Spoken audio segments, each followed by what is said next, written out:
नमस्कार साथियों, आपका बहुत बहुत स्वागत है academy of science and arts by author Prakash sir के यूट्यूब चैनल पर। आज हम जो चर्चा करने जा रहे हैं, जैसा कि आप जान रहे हैं कि हम पिछले वीडियो में चर्चा किए थे अलाउद्दीन खिलजी वंश के महत्वपूर्ण शासक के बारे में।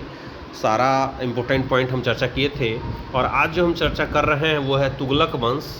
तुगलक वंश में गियासुद्दीन तुगलक के बारे में बात करेंगे और गियासुद्दीन तुगलक के बारे में बात करेंगे, विस्तृत चर्चा करेंगे उसके बारे में। और तुगलक वंश का शासनकाल 1320 से लेकर के 1414 तक रहा था।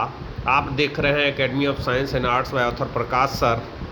दोस्तों, अगर आप मेरे चैनल पर नए हैं तो सब्सक्राइब करें, लाइक करें, शेयर करें और इस वीडियो को पूरा देखें। दोस्तों, अगर आप बीपीएससी की पीटी देने जा रहे हैं 20 और 22 सितंबर को, तो यह वीडियो विशेषकर आपके लिए ही है। इस वीडियो को ज़रूर देखें, स्किप न करें, अंत तक देखें और आपको बहुत सारा कॉन्सेप्ट क्लियर हो जाएगा गियासुद्दीन तुगलक से संबंधित, तुगलक वंश से संबंधित। दोस्तों, सबसे पहले मैं आपको बता दूं कि गियासुद्दीन तुगलक जो था वो तुगलक वंश का की स्थापना किया था। अगर आपसे पूछा जाए तुगलक वंश की स्थापना किसने की थी, तो गियासुद्दीन तुगलक ने की थी और इसका शासन जो रहा था वो 5 वर्षों तक रहा था। गियासुद्दीन तुगलक जो है तुगलक वंश का शासक था और 5 वर्षों तक इन्होंने क्या किया था, शासन किया था।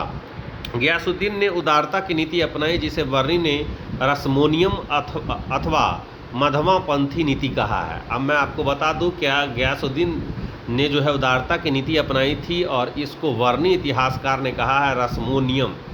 उदारता की नीति को क्या कहा है, रसमोनियम और मध्यमापंथी नीति कहा है। उसने सिंचाई व्यवस्था दुरुस्त करवाई और नहरों का निर्माण करवाया। दोस्तों, आपको पता है कि सिंचाई व्यवस्था को चुस्त दुरुस्त करवाने का काम जो करवाया था वो गियासुद्दीन तुगलक करवाया था। नहरों का निर्माण भी इनके समय में, गियासुद्दीन तुगलक के समय में हुआ था। इसने अब इसके वजह से किसानों और राज्य की आर्थिक नीति में जो है सुधार हुआ। इससे जो है, जब भी सिंचाई व्यवस्था किसी भी देश, किसी भी राज्य का सिंचाई व्यवस्था बेहतर होता है तो उसका कृषि बहुत बेहतर हो जाता है। इरिगेशन सिस्टम जो है कृषि के उपज को निर्धारित करता है और इसलिए उसने नहरों का निर्माण करवाया, सिंचाई व्यवस्था को दुरुस्त करवाया, जिसके कारण इसके शासनकाल में जो है किसानों की स्थिति अच्छी हो गई। और जैसा कि आप जानते हैं, सल्तनत काल जो है वो बहुत ही अच्छा शासन व्यवस्था रहा था सल्तनत काल में जो है तुगलक वंश का भी और गियासुद्दीन तुगलक का, जिसके वजह से है किसानों और राज्य की आर्थिक नीति में जो है बहुत ज़्यादा सुधार हुआ। जैसा कि बिहार सरकार भी देख रहे हैं कि जो है इरिगेशन, सिंचाई व्यवस्था पर बहुत ज़्यादा ध्यान दे रही है, नलकूपों पर बहुत ज़्यादा ध्यान दे रही है और इसमें सब्सिडी देने का भी कार्य कर रही है। जल जीवन हरियाली पर जोर दे रही है, ताकि सिंचाई व्यवस्था जब बेहतर होगा तो डेफिनेटली जो है किसी भी देश का राज्य का जीडीपी अच्छा होगा, राज्य का जीडीपी होगा तो प्रति व्यक्ति आय भी जो है राज्य के लोगों का बढ़ेगा और बढ़ेगा तो उसका लिविंग ऑफ स्टैंडर्ड भी राज्य का बढ़ेगा। मैं आपको बता दूं कि गियासुद्दीन का जो है तुगलक किसी वंश का नाम नहीं था। तुगलक जो है किसी वंश का नाम नहीं था, बल्कि ऐसा था कि गियासुद्दीन का नाम गाजी तुगलक था। मैं आपको बता दूं कि गियासुद्दीन का नाम क्या था, गाजी तुगलक था और गाजी बेग तुगलक था। या तो उसको गाजी तुगलक कह सकते हैं या गाजी बेग तुगलक था। इस कारण उसके उत्तराधिकारियों को भी तुगलक पुकारा जाने लगा। इसी वजह से जो है उसके उत्तराधिकारी को जो है तुगलक पुकारा जाने लगा। इसलिए जितने भी शासक हुए तुगलक वंश के, सभी शासकों को जो है तुगलक उसके टाइटल में लगता है और देखते होंगे आप। मैं बता दूं आपको कि जैसे सिंचाई व्यवस्था इन्होंने सही करवा दी, बेहतर कर दी। किसी भी देश का सिंचाई व्यवस्था बेहतर हो, नहरों का निर्माण इन्होंने करवाया, बहुत सारे कैनाल्स वगैरह बनवाए, जिसके कारण राज्य के किसानों की स्थिति बेहतर हो गई और राज्य की आर्थिक नीति में सुधार हुआ, जिसके वजह से जो है स्थिति जनता का बेहतर हो गया। उस समय में उसकी जो डाक व्यवस्था थी श्रेष्ठ थी। जो पोस्ट सिस्टम था, वो पोस्ट ऑफिस वाला सिस्टम था, डाक व्यवस्था था, वो बहुत ही शानदार था।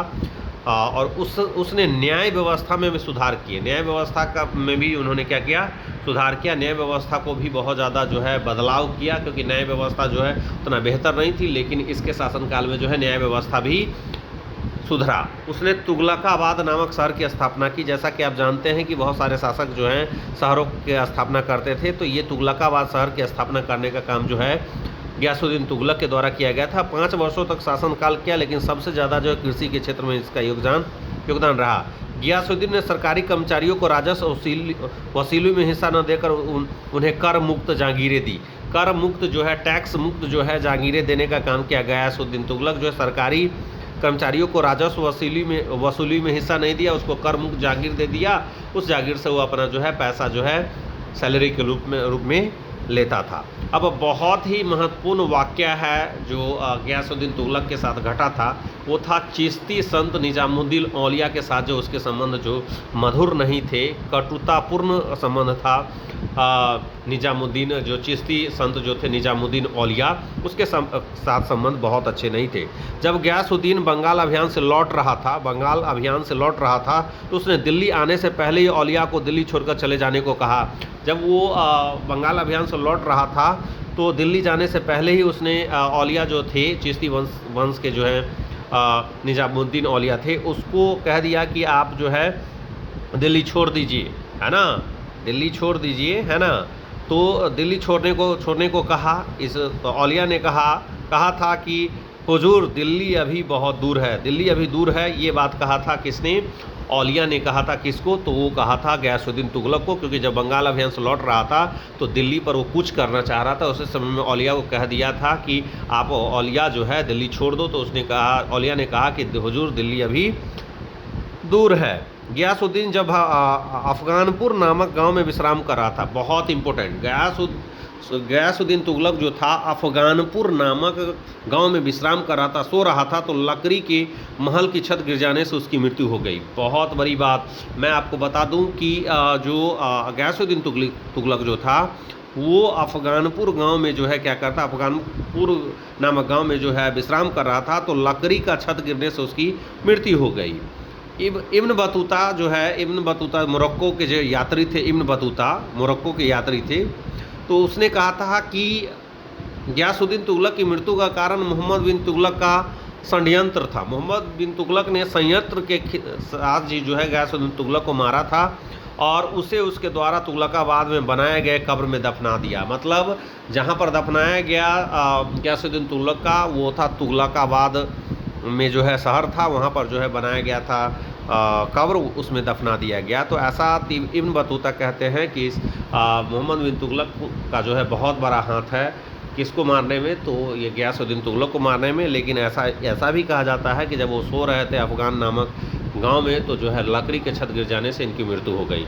दोस्तों ये वीडियो कैसा लगा ज़रूर कमेंट करें, लाइक करें, शेयर करें। दोस्तों मैं आपको बता दूं, सभी दोस्तों से गुजारिश है कि आप लोग एकेडमी ऑफ साइंस और आर्ट्स चैनल को सब्सक्राइब करें। जय हिंद, वंदे मातरम, हंसते रहें, मुस्कुराते रहें। जय हिंद, धन्यवाद दोस्तों।